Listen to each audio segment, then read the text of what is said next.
Everybody, welcome to this video. In this episode, I have a very exciting guest with us today, which I can't wait to announce for you guys. So he is an English language coach and consultant. He's training, coaching, and teaching in leadership roles since 2016. He's actively involved in youth development as well. He is a fluent speaker in over 3 languages. He's helped be a voice and a leader for over 400 multicultural people. He's run over 100 workshops and seminars with over 300 hours of voluntary service. He is a dear friend of mine living in Morocco, in Africa. Prince Tagoe, how are you doing? I'm awesome, Tom. How are you doing? Yeah, I'm doing awesome, mate. I'm doing awesome. Thank you for coming on. Thank you for joining me. Thank you for having me. No worries. And the reason I'm doing this because this started for me when I first got into personal development, when I first got into learning about business, learning about wealth creation. Interviews were where it started for me. And it was amazing just to listen to people from all walks of life, just share their stories, share their experiences. And you actually pretty quickly, you realize how possible everything is, learning from these different people. So thank you so much for joining me. You're an English teacher, you're a coach and consultant. Why do you teach English? Wow, that's an interesting question. First and foremost, apart from loving the language, I come from a part of Africa where I was privileged to have English as my official language. And by virtue of that, I speak the language fluently. I also furthered it to actually have a certificate to teach the language. And beyond that, I realized that the majority of the Africans I was coming in contact with couldn't speak English language fluently. And this caused one of the biggest problems I could ever think of, which is simply that most opportunities, most scholarships, even further education is done in English. So the question that came to mind was, how do these people who have spoken French their whole lives now learn a language in just a matter of months, like I did French? And how do they get fluent to be able to level the playing ground so that they can also access the same opportunities, the same research works, the same coaches like you that I have access to? And so that is really what created a passion, and that is what I've been doing since. That's all. That's awesome. Yeah. So yeah, what you're saying is because they weren't fluent in English. Yes. What was actually happening was there was a distinct lack of equal opportunity for them to go on, be educated, get the qualifications that they want. Absolutely. And many of them actually, really love the language. Like most of the Francophones I come across just want to speak English. If you could give them one wish, I'm sure they would choose that. I mean, apart from that, second to having a lot of money, but yeah, they would choose speaking English because, there is just this kind of ease that that you have when you can speak the language, because no matter where you are in the world, it's become the lingua franca of the world at large.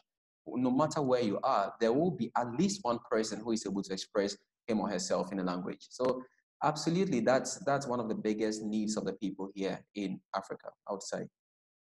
Awesome. And you said that's interesting because you said that's one of the biggest, that's one of their biggest needs is being able to speak English. What about you though? What are your biggest wants? What are your biggest needs? My biggest need is to see a transformed Africa. Okay, cool. I need to see Africa better than I met it when I leave it. Like, that is, if I could change one thing, I wouldn't even ask for money for myself. I would choose for a different kind of education, a different kind of mindset, a different kind of thought system or belief system for Africa.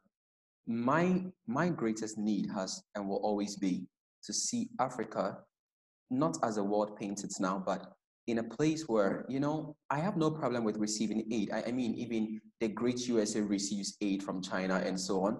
The UK receives aid from Europe and the rest. But it is not just a system of I'm on my knees begging you for food. I want to see it at a position where we help as much as we are helped. We give as much as we are given. And we contribute as much as we are contributed to. To me, that is what being a human being with dignity or of dignity stands for. And that is what I want to leave my continent before anything happens to me. That's awesome. That's what I wanted to get into today, because I know you're so passionate about this. I know your dreams for Africa are Yes. huge, and your face just lights up when you talk about it, which is amazing. Yes. Why has that kicked in for you? Why has that passion and that desire to turn Africa into a place of wealth, of abundance, of happiness, of all these amazing things? Why did that kick in for you in the first place? So I thank you for the question, Tom. You are really an engineer. I need to calculate before I answer your questions. That's You know, take the time. You know, I grew up in Ghana, and Ghana is a good place. It's a nice place. It's a beautiful place. To me, it's one of the best places you can ever be. And I'm inviting you to come to Ghana one day when you actually can, Tom. Come and see my homeland. When we're out of lockdown, I'm there. Awesome. So growing up in Ghana, I realized that a lot of people used to come from other parts of the world, and for some strange reason, thought they were better than we were. I never understood exactly what was going on, but I would see people from other parts of the world be given preferential treatment. And I thought, oh, it's the same thing. Maybe when we also go there, they give us preferential treatment. Because in our culture, when you're a visitor, we treat you with such esteem, with such like it's just dignifying. When you come, you don't ask for anything. The children are at your beck and call. We serve you food, we serve you water. We literally become your slaves and your servants when you visiting us. And I thought maybe that's the same treatment Africans are receiving when they also go out of Africa. When I realized that wasn't the case, and it was actually a total catastrophe, it was a nightmare when Africans find themselves out of the African continent. They literally have to suffer. They literally have to hustle. And I'm not saying this applies to everyone. I'm just saying it's a general story. The respect given to Africans out of Africa is so minimal. And you can see that that is because of the respect given to Africans on the African continent. When you can't take care of your own children, the outsider will treat them even worse than you do. Because if your own family cannot respect you, why should anybody out of your family do? And so when Africa is not able to provide the enabling environment for Africans, why should anybody anywhere in the world do that for Africans? Thinking about that and starting to listen to, the first president of Ghana, Dr. Kwame Nkrumah, reading his books, reading books on other African leaders, I realized that there was a shared African goal, which is the African unity. And we call that Pan-Africanism. So the concept was strictly to just create the United States of Africa. Now, can you imagine a continent where over half of the world's resources come from, united as the United States of America is united? You know, that is a concept that most people dread because they realize that we would need nothing from the outside world, literally nothing. And I say that with such boldness, we would need nothing. Because if African states should unite, it would be the most dreaded force anybody could have ever heard about. And so the concept is divide and conquer. Let's create divisions and factions amongst them, and let's make sure that they stay divided that way. Africa had no borders. The borders were given to us by Europeans. Africa had no borders. Africa had no borders at all. And this is a very simple thing that you realize. For example, in Ghana, there is a kingdom called the Ashanti Kingdom, or the kingdom of the Ashantis. This kingdom stretches currently even into Cote d'Ivoire, which is our neighboring country. So you realize that one kingdom is actually found in two countries, and as such, two countries, people from two different countries speak one language, which is called Akan. And it is such a beautiful thing to just realize and to just imagine if this is even taking place after the division has happened. What really was it like when there was no division, when there was really free trade, not just imagined free trade, but free trade in the sense of I could move anywhere in Africa without being stopped, without having to check my passport. We didn't need anything of that sort. I am passionate about Africa because I know what Africa can do together.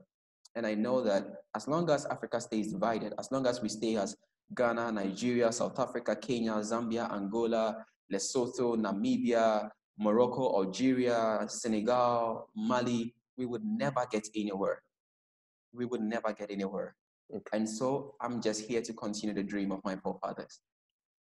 And that's awesome. And that's what I wanted to, that's what I wanted you to get on, because I know there's so much energy behind it. And I think that's fascinating to, you talk about, you know, once before there were no borders, you know, everybody traded with everybody. There was no limits. And now there's the borders, now there's the division. So you talk a lot about, you know, what Africa can achieve if there are no borders, if they came together. Yes. They have, you know, so many of the resources in the world. What could Africa, if Africa came together, and you called it Pan-Africa, Yeah. if they came together, what could they teach the rest of the world? What could they show the rest of the world? Honestly, one of the biggest things I would say you find in Africa, which is lacking in most parts of the world, it's not lacking in all parts of the world, it is lacking in most parts of the world, is a concept of culture. Now, when I look at the West and I look at Europe, I admire your development, but I shake my head. Like, I look at you in disgust with respect to your concept of respect, concept of dignity, your concept of love, what love means. Now, in Africa, we have very, very amazing cultures. For example, you never talk about cats, they're ugly. Never. Never. No matter how right you are, you don't. You have to find a better approach. And when I see how a child in Europe or America can just tell, Mom, you shut up. I'm like, what? That is something most Africans can never say that. In fact, if you see an African child saying that, chances are he grew up in the West. Great chances are he grew up in the West. Or chances are the parents just wanted to apply the Western style of education. We correct a child. We correct a child by any means necessary. We don't abuse the child, we correct the child. And of course, doesn't mean that Africa is perfect, no. But Africa can teach the rest of the world the concept of culture, the concept of respect, the concept of love, and also concept of unity. Now, it is true that Africa fights amongst itself. But one of the things you realize if you read the history of Africa, at least from what I know from the history of the Nigerian country, from Nigeria, in the history of Ghana and other countries like South Africa, we are talking about the Zulus, we are talking about the Ashantis, we are talking about the Igbos. You realize that whenever there was a united front, even the colonial masters had to struggle, and we didn't have their technology. But the united front alone served as a great form of strength. Africa can teach the rest of the world that you can rise up from the ashes, unite, and be better and stronger. Because currently where Africa is, and it is true, I so much appreciate where we are now. Because as Kwame Nkrumah said, those who might wish to judge the heights we have attained might as well consider the depth from which we have come. And so to me, looking at the depth from which we've come, from being colonized for hundreds of years, from being, taught what our value is, from being told we are nothing, to a place where we actually can have this conversation. And to produce a person like me, and I'm not the smartest person on the surface of Africa, on the continent of Africa. I am by far not. I am by far not. And if I can have such an intelligent discussion with you and hold an argument on my own, it should tell you that Africa can actually rise up from the ashes. I mean, my one of the symbols I've admired over the years is the concept of the phoenix. So the phoenix, like according to legend, never dies. When it grows old, it bursts into flames, and out of the ashes rises another phoenix. And I see Africa to be more like the phoenix. We have come to a stage where our wings are getting old, we are getting weak, we are getting frail. It's time to burn up and rise up from the ashes anew. Wow, that's powerful. So that's big. And with a lot of, I like to talk a lot about mindset. I think mindset is important to achieve any goal, any dream. What is the mindset that you're going to need in order to achieve that and see, as you say, see Africa become like a phoenix where it comes out of the ashes, it comes together, unifies? What is the mindset that you're going to need to be able to achieve that? Wow. First and foremost, I have friends like you around me, so that is not something I'm afraid of. For those of you who don't know, Tom is actually a coach and he's a friend of mine. And when I do have problems, I call him. Tom, let's not act like I don't call you. I will call you and I'll keep on calling you because, I mean, irrespective of your color, irrespective of your race, to me, friends are friends, and that is what we are trying to establish in the world. You see, Tom, I have learned a lot from people like you and from Macatram. And that is a concept of you always be before you have. You So always have to be to before explain you that. have. Explain So I want to ensure this in Africa. I cannot wait till I start actually. I I can't wait to have an Africa like that before I become who I need to be. To ensure that I can contribute to an Africa like that, I have to ensure that first and foremost I'm disciplined. And of course, I'm not perfect. I'm far from the word perfect. I mean, I'm like a million light years away from the word perfect. But the concept of being able to stay consistent and true to what I believe my purpose and passion is, irrespective of the cost. And I often quote Martin Luther King when I say this, that Martin Luther King in his last address said, "We all pray for longevity. We all pray for long life. It's something sweet that everybody would like to taste, but if this is really something that I want to pursue, then I have to give up my life for it. I have to give up my life for it. So my mindset is a do or die kind of mindset. I would rather die than have an Africa stay the way it is. To me, it's as simple as that. And it's, I believe, the kind of mindset that most professional athletes also have. I would rather die in preparation than leave any possibility of failure. And that is simply what I'm doing, exhausting myself to the point where I know that every single thing I could have done. When, like Michael Jordan says, when I leave the basketball court, I want to know that I left it all on the floor. I left every single bit of Prince Tagoe on the floor. And that is the mindset I have. The mindset of Africa is a completely different game. What mindset do I want Africa to have? That's a different thing. But personally, I want a mindset of consistency, of perseverance, and of incredible hope. I am a very hopeful person. People call it faith, people call it whatever they want to call it, but I am so full of hope. And I don't know where it comes from, but it's like a burning desire. And I know beyond knowing that it is going to happen. Yeah, that's cool. That's cool. So you mentioned consistency. You mentioned having that discipline as well. How do you actually? Because that's something a lot of people struggle with. They hear a Yes. lot. They've got to be disciplined. They've got to be consistent. But then the real trick is actually putting that discipline, putting that consistency in. So how do you go about doing that? I think the reason why most people have a problem with consistency is most people are perfectionists. I am not. Okay. Most people want to have everything perfect. And so the little mistake there is, then you're like, it didn't work out. I am not. In fact, most people who work with me will tell you that when something is failing, I often tend to say it's working. And so Why do you say that though? because there is no such thing as failing. It's just working, just not the way you want it to work. For example, if you wanted this interview to go left and it's going right, you don't need to stop. Take a right and see what happens, what is at the end of right. What if really what you're really looking for is at the end of right? So most people have an issue with consistency. So let's assume I want to wake up every morning at 6 o'clock, which you and I have experimented before during Macatram's program. you know, if I don't wake up one day at 6 o'clock, it doesn't change anything at all. It really doesn't. It just means I missed one day. I still have the rest of my life ahead of me to keep doing it. And that is what a lot of people think. People think consistency is being able to do it every single day. No. Consistency is doing your best to do it every single day and making sure that you do everything it takes to do it every single day. Yet, we have to understand this, which I think a lot of people don't, is a concept that life is more than you. We oftentimes think that we are controlling life. It is the wrongest belief I've ever seen. For anybody who thinks you can control life, it is a joke. Listen, life has lived longer than you can ever live.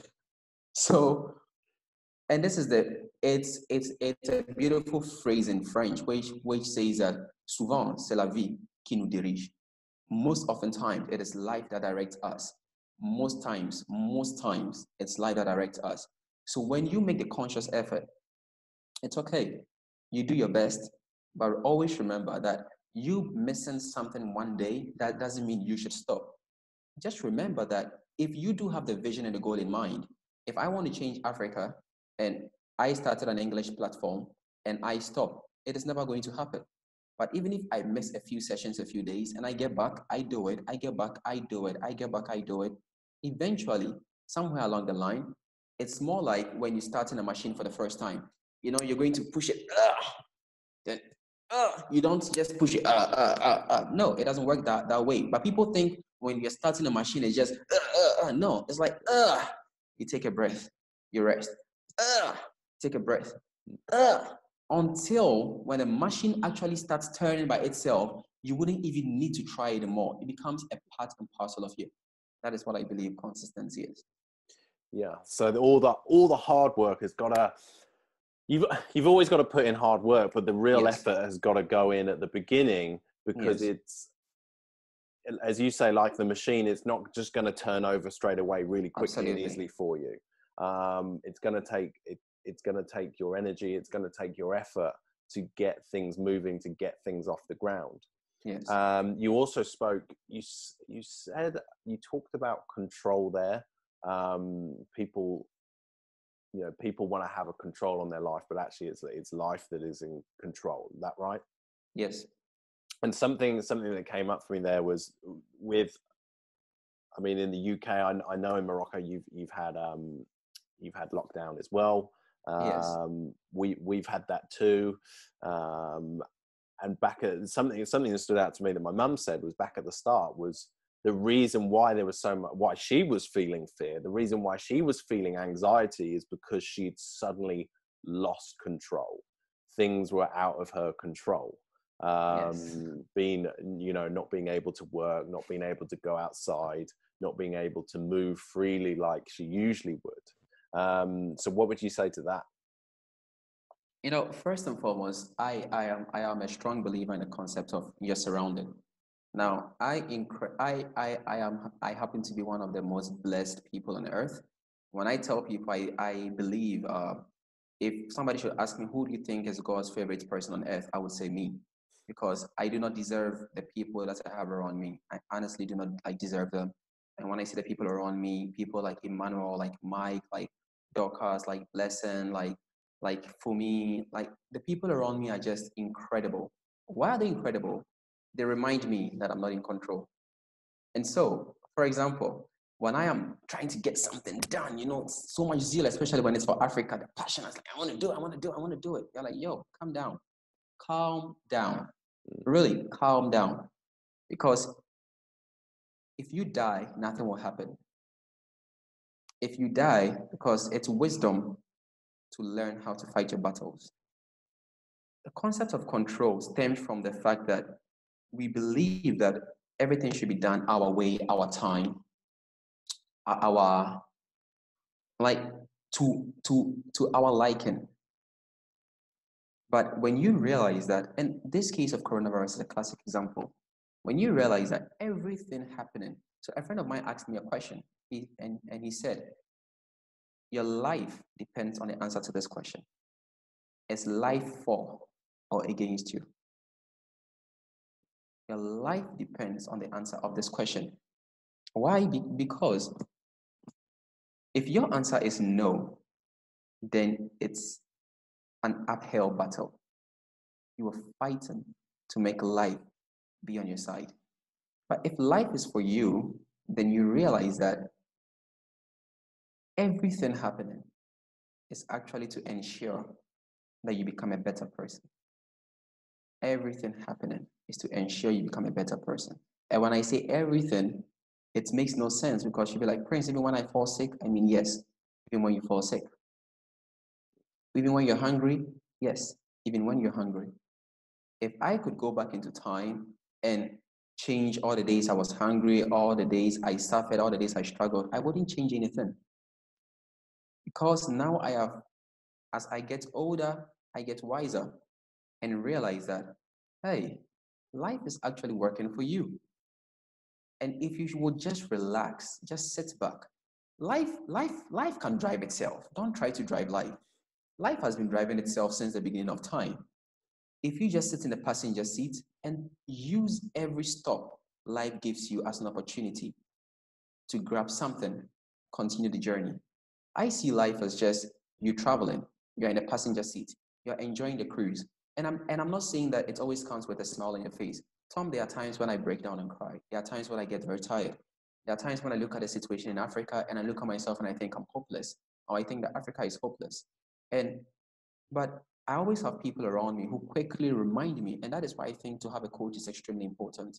I have people around me who quickly remind me that, hey, sit back and relax. It is a stop. Go grab yourself some snacks and then come back into this vehicle of life and continue. Because whether you see it or not, life is actually getting us to a place where we get better each and every day. And so when that happens to you, when you get that awareness, you actually relinquish control, not because you want to, but because you know that life will lead you to the best of places, even more than you can ever wish for yourself. And isn't that something that we all aspire to have? Isn't that something that we all enjoy? When you're traveling, do you want to go through the hustle and bustle of driving, of looking at the stoplights, of looking at the side mirrors, of looking at the rear view mirror? You really don't want to go through the hustle. And as long as you just relax in the passenger seat of life, it's going to take you where you're supposed to be. A friend of mine, Mike, says she won't take you somewhere you're not supposed to be. So whatever life is to you, whether life is a force, whether life is God, whether life is anything, just know that life won't take you somewhere you're not supposed to be. Awesome, awesome. And in that, is there a danger then that people can almost relax too much because they say, hey, look, do you know what, life's out of my control, life is happening for me, but there's kind of nothing that I can do, I'm just the passenger in the car. What can people do to influence their life so that yes, life, and I agree with you on that, like I believe that life is happening for you, but what can people do listening to this to influence their life going forward, to create the dreams that they desire, to achieve the goals that they want? Tom, that's awesome. I will give you a little backstory. So my life is just made up of short events and stories. So I have to give a story. I lived with a lady. I lived with a family, and so one of the members of the family was this lady who actually served as a mother figure for me. Not even a mother figure per se, but she taught me the concept of serving. She taught me that very well. It's got ingrained in my heart. And her name is Miss Equia Leola. So Leola, that's her name, Leola. So I used to drive her around, but she also started learning how to drive so that she could drive herself. So one day she was driving and I was very tired. I wanted to sleep. And she shouted on me, she was like, why are you sleeping? And I was like, you are driving, I can just sleep. And she taught me one of the most important lessons I would ever learn in this life. The fact that you're in a passenger seat doesn't entitle you to sleep. The fact that you're in a passenger seat doesn't entitle you to sleep. You have to be as cautious as life is, even though life is driving you. And that means that even though life is driving you and you don't have to go through all the stress of driving, of stepping on the clutch, changing the gears, shifting the gears and everything, you still have to be on the alert. And what does that mean? It means that you have to seek to develop yourself to be the ultimate best version of yourself. The ultimate version. So when we take Tom, who is Tom at his best? And that is a question that only you can answer. And it's not a question that you can answer in a day. You often need people, and in most cases, coaches, to tell you that, hey, you can actually push the envelope a little bit further. You can keep pushing it. You can just keep pushing your limits. So the concept that life is actually happening for us doesn't entitle us to sleep. Like my mentor told me at that time, The fact that you are in the passenger seat doesn't entitle you to sleep. Because once a while, life might need you to just, grab something from the back seat. And you have to be aware. You have to be conscious. You have to be smart. You have to be fast. If life throws you an opportunity and you're sleeping, how are you going to grab it? Life can actually, whilst driving you, stop at a place of opportunity. And because you've not bettered yourself, you have not trained yourself, you've not disciplined yourself, you look at the opportunity as a problem, which most people do. They look at almost every opportunity as a problem. I was reading Mark Trump's book, Face It and Fix It, and one of the quotes in the book was, it's not by Mark Trump, I think it's by someone else, I just don't know. It says that oftentimes opportunity is dressed in a gear of work, pressure, or something along that line. But it was just saying that opportunity never in the history of man presents itself as an opportunity. This coronavirus, I know a lot of people are crying and complaining. Do you really think, Tom, that nobody has benefited from this? Do you really think that? I know so many people have. I know so many people have jumped on Exactly. this opportunity. Exactly. People have become millionaires on coronavirus. People have become billionaires on coronavirus. People who started YouTube channels and never got the breakthrough are getting it because of coronavirus. So whatever comes our way, but if you sit down there complaining, saying that, oh, life should do everything, guess what? Life will drive you, but life will never prepare you for you. You are the only person who can prepare you for life. Life can only take you through the phases. So there was one interesting thing that my professor used to tell me back in high school. He said, you can go through the school, but that is not enough. You have to let the school go through you. You can go through the school, but that will never be enough. You have to let the school go through you. You can let you can let life drive you, you can let life lead you, but you have to let life go through you. You have to learn from life. You have to get better. You have to seek to better yourself each day. That way, whenever life gives you a stop, that's an opportunity stop. So you're saying that people, I mean, you can go through life on autopilot. Like you can go through school on autopilot and just Most go, people right, do. yeah, I've got to go. I know I did. You've I got to also go. did. I've got to go to this lesson. Okay, right. Where have I got to go? Right, I've got to go to this lesson now. Okay, so I've got to do that homework. Right. Okay. And it was never really, I was never really involved in it. But actually, for you to be really, to be successful, to make the most out of it, you've just got to soak up every opportunity that you can. Absolutely. Absolutely. And that's really about being, would you say that's really about being present? I live in the moment. Yeah. I mean, it's one of the hardest things that you'd ever come across. And I learned it from a friend of mine. He almost never cares about anything. At first, he used to piss me off. Like, why don't you care about what happened or what is going to happen? He's like, something is happening now and it's worth enjoying. And it used to drive me crazy. Like, how does he do that? And I started just enjoying it. Now it happens on different scales to different people. So for someone like me, I have different thoughts in scattered directions. And oftentimes I am afraid to act on all of them because I'm afraid of what is going to happen in the future. But then just learning from this friend of mine, I've come to a place where it's like, Tom, if right now you actually do have a strong urge to stop this video and go outside, do it. Because you don't know what will be outside. And that is something I'm just learning to enjoy as time goes on. One of my housemate or my roommate, as you call it, tells me that he says that whatever you do now is going to affect your future. So when he sees people freaking out about the future, he's like, this is what is happening. You're freaking out about some time in the future here, and you are here. But because you're freaking out now about what could happen here, what is going to happen here would eventually happen. And so then now it will justify the initial feeling you had when you were here that it will happen. So now what you do is you create a pattern. Whenever you have a panic or you are afraid or you freak out, you are going to stay in that fear. His name is Emmanuel. He's crazy, by the way. And his analogies are just crazy. He's crazy. So he says that what happens is when you find yourself in any of those situations, what you must do is you must always do the best you can do in the moment, not being afraid of the future, because when you do the best, you grant yourself the opportunity to have options, which is what very few people, that's what poverty is. Poverty is not lack of money, it's lack of options. Now, when you are rich, you have a lot of options. That is what having money gives you. It's not the paper, it is not the number of dollars in your account or number of pounds in your account. It is just the options you have. Now, Tom, if I told you that, hey, I'm not going to give you any money at all, but I'm going to make it a royal, like a royal.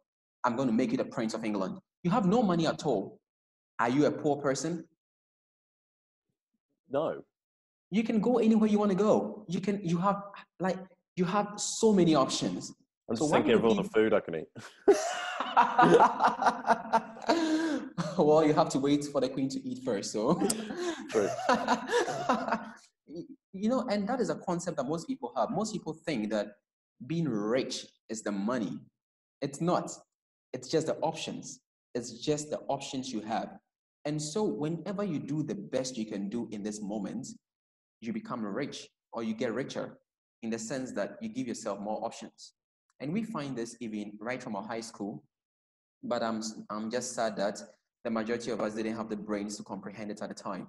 Now, when you are finishing high school and you want to get into a university, the better your grades, the more chances you have to go to university.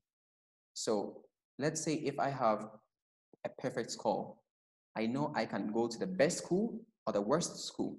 It's my choice. I choose which one to go. But if I have an average score, I know that I can go to the best school. So now I've reduced my options. And so what most parents do is they force their children into getting good grades without explaining to them the concept of options. Because once they understand the concept of options and know that, hey, I'm doing this not because I need a good grade, I'm doing this because the options get better and get bigger, then I'm doing it for me, which is what we are lacking in Africa. On that as well, I think a lack of options isn't necessarily a bad thing.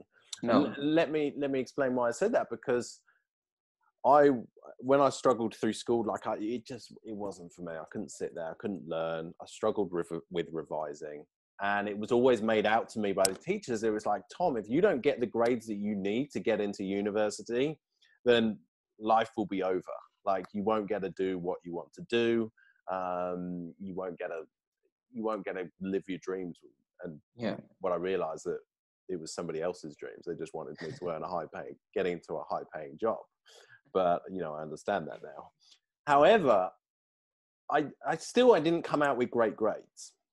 They weren't very good at all, but I was still given an option. And it wasn't a great option, by all means, but that option has led me to where I am today. And so I didn't have an abundance of options. I didn't have going to Oxford or Cambridge or anything like that. It was a much lower down university, but it still created that one option, still created an incredible life for myself. Absolutely. And I totally agree with that. Now, if we take this issue, we realize that the problem wasn't with you not having good grades. It was you just being in the wrong place. So right from the word go, you didn't even have the option to choose what's best for you. It's more like you were channeled into a system. That's the educational system. Now, Tom, I want to know, if you had the option of discovering yourself at a much earlier age, probably even before you entered into high school, and you realize, hey, I love this, speaking to people, and you committed to it, you are doing great now, but obviously it would have been a different trajectory, totally different path. And you're doing great, you're having a lot of people. But at the same time, and in as much as we stay grateful, we stay appreciative of what we have, we also have to realize that, and that is why we have to do this for our children. Like, we have to do this for our children. We have to suffer for our children. And when you give birth, you are not going to force your son into going into an engineering school when he wants to be a coach. You are going to tour the world with him. You are going to teach him what it means to be a real coach. You are going to get him to programs. He's going to learn the skill. Tom, when he's your age, your child will be 10 times greater than you are, simply because of the concept of option. He had the option to choose what's best for him. He had the option to choose what's best for him. So at the end of the day, not having a lot of options, like I said, life is always playing out for us, even when we mess things up, even when our parents mess things up for us, even when our society mess things up for us, even when our educational system messes things up for us. Life is still struggling. Life is like, I consider life and God and the universe and whatever people want to call it to be this strong force, just trying, it will take you more energy to fail than it will take you to succeed. And that's what I tell people. Because life in itself is struggling to help you succeed. So even though you went through all that, look at how life still bent the rod to make sure you came back to the path of coaching. But imagine life didn't have to go through all the struggle and all that energy that life used. Life could have just pushed you. What would have happened, Tom? Well, that's it. I don't feel so. When I was that was probably 10, 12 years ago, going through that stage of trying to get into university. And so that time isn't, I have wasted time over the last 10, 12 years, but we all have. Hindsight's an amazing thing, right? Yes. But if I was to go back now and go and get that 10, 12 years back, my God, who knows where I'd be right now, because I'd started early. I'd saved myself so much time, money spent, all of that, got myself with the right people. And I just turned 28. I just turned 28, and you're young. I have to just kind of hit myself on the head and go, Tom, you've still got a lot of time. Plenty of time. I have to remind myself of that. People start when they're like 40, 50, 60, and then they're only just costing on to this, that they need to actually do what's important to them in life. That is the truth. And that is what I'm trying to get across. If we are able to get ourselves to start early, things will be way better for us.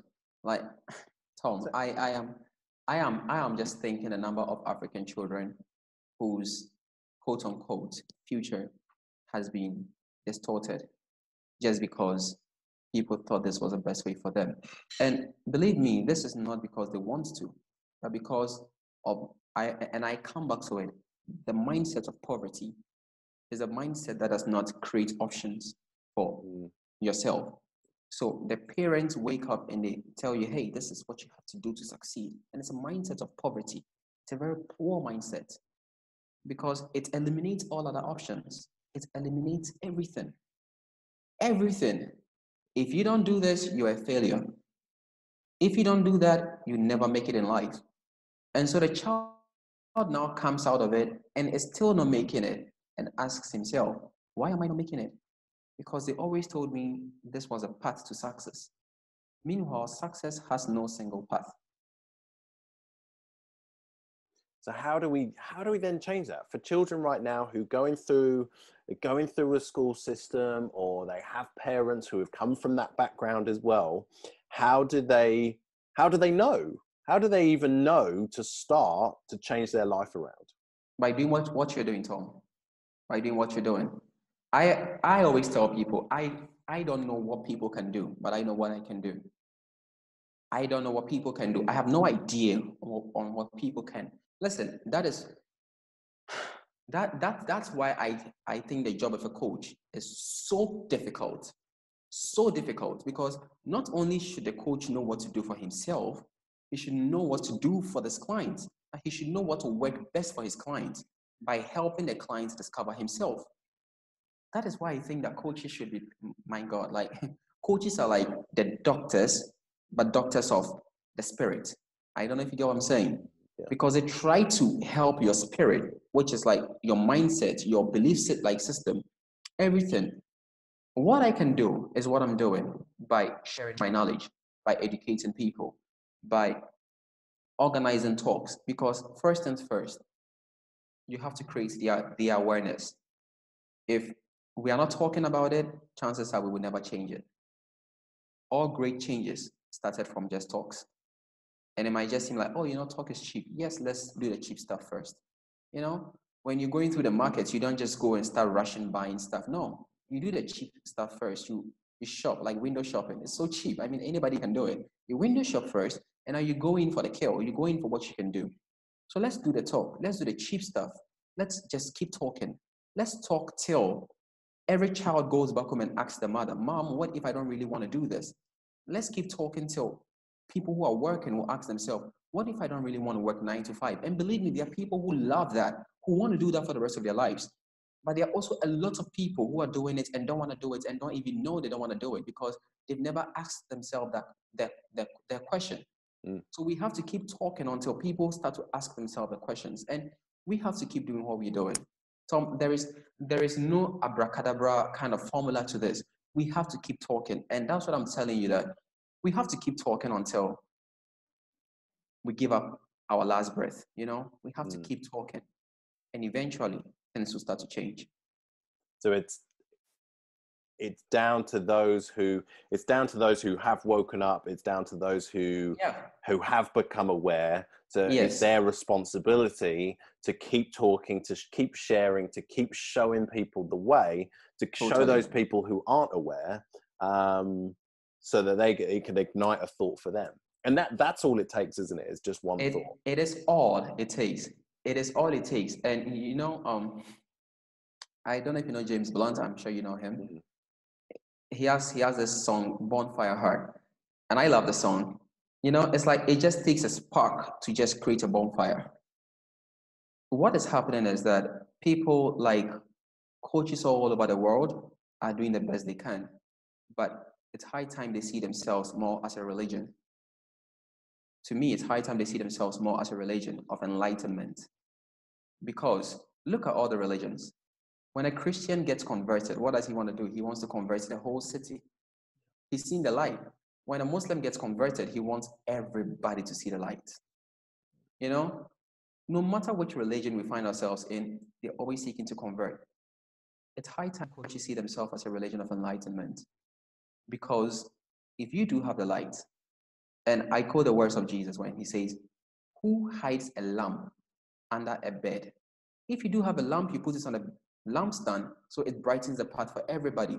And that is what people like you are doing. You have this enlightenment and you're sharing it as much as you can. So it's down to people like you. It's down to people like all of us. If whatever we know, if we do not share it, I'm sorry to say, but at the end of the day, if there's any kind of judgment, and I pray there is, because if there is no judgment, then we go scot-free. No, it's not fair. I pray there is some kind of judgment. I pray there is some kind of karma. If there is, then you should have to pay the price for not sharing what you have. Because, come on, man. Come on. Like, it's wickedness to know something that has a liberating power and not share it. Yeah. And that's just coming to sales, for instance. Yes. So many people have a fear of sales. That's something that was stuck true for me as well. That was something that I was very afraid of. But the big thing is if you've got something of value, if you've got something that can help other people, that can change other people's lives, then you're holding on to it. Because you're afraid to get yourself out there. You're afraid to talk about it and share it. It's actually doing the world a disservice. Not just a disservice. You're hurting them. You are harming them. You are actually destroying the world. Listen, you are literally part of global warming. Literally, you are part of the greenhouse effect. You are a part of every destruction going on. That is how I like to look at it. And that is how I see Africa. Awesome, man. Awesome. Well, look, we've covered so much ground there, and that's amazing. Let me just ask you a couple of questions as we finish up. Who is somebody that you know that other people might not, and they need to? I actually have two. Like, it's very hard to choose, but two. Mike Igba and Emmanuel Iwu. For Mike, people might get to know him at one point in time because he's an upcoming artist, but music is not even what he has. He has he has a spirit. He has a spirit in him that, like, you know, when we say you don't wish to be somebody, but I wish to be him. and and Emmanuel, those are two people that most people might not know, because the rest of the people I know, Leola, Veronica, Macatram, you people know them, but Mike and Emmanuel, I don't think people know them, and yet those people to me are gold. They are gold standard. Yeah. Awesome. Thank you, Prince. And what's a question that I could have asked that you haven't necessarily been asked before? That's tough because you ask a lot of questions. Well, it's always been about which African leader do I love so much? And most people often think they know the answer because they think it's Kwame Nkrumah or the current president of Ghana, Kufuor, and I love all these people, or Rollins, or Nelson Mandela, or, you know, Haile Selassie. But the person I love the most is the former and ex-leader of Burkina Faso, which is a West African country just north of Ghana. His name is Thomas Sankara, and I love him. I love him. I love it when people are willing to lay down their lives for the betterment of their country, for the betterment of their people. I love Thomas Sankara. He's inspired me so much, and most people don't know that. So yeah, now I got it out now. That's cool. That's great, because you know that is a tough question. I got that question from a podcast that I used to listen to, and I thought it was such a great question, because it just brings out some information. It brings out time, and you know, might necessarily have never been shared before. In which case it hasn't. So that's awesome. So thank you for sharing that. Thank you, Tom. Tom. Prince, how do we find you? What do you offer? What can you help people with? I know you're teaching English, but if people listening to this, where do they go? So it's very simple. On all platforms, you can find me at the Prince Tagoe, on a Facebook page, on Instagram, on LinkedIn, on Twitter. It's just at the Prince Tagoe. So, and I'm literally available. I'm very, very, very available to a lot of discussions and thoughts. And if most people want to even get in touch with me and they can't find me, I mean, you can contact Tom. Tom has a direct line to me, like a hotline. Like when Tom calls me at 2 a.m., I wake up to pick his call. And that is something I don't do for a lot of people. So that is it. I mean, I'm on Facebook, I'm on Instagram, I'm on Twitter, I'm on LinkedIn, I'm literally on all the medias. And even on TikTok as well. Yeah, we're rocking it there. You know, we're rocking it there. I love it, man. I love it. Awesome, Prince. Thank you so much for your time today. That was amazing. You know, just loved hearing about your passion. So yeah, thank you so much. People are going to love this. It's an absolute pleasure. It's an absolute pleasure, Tom. And I hope that one day we can both contribute and help Africa become a better continent, and eventually the world at large. Awesome, man. I look forward to being on this journey with you. I love it. Bless you. All the best, mate. Bye-bye. All right. You as well. Bye.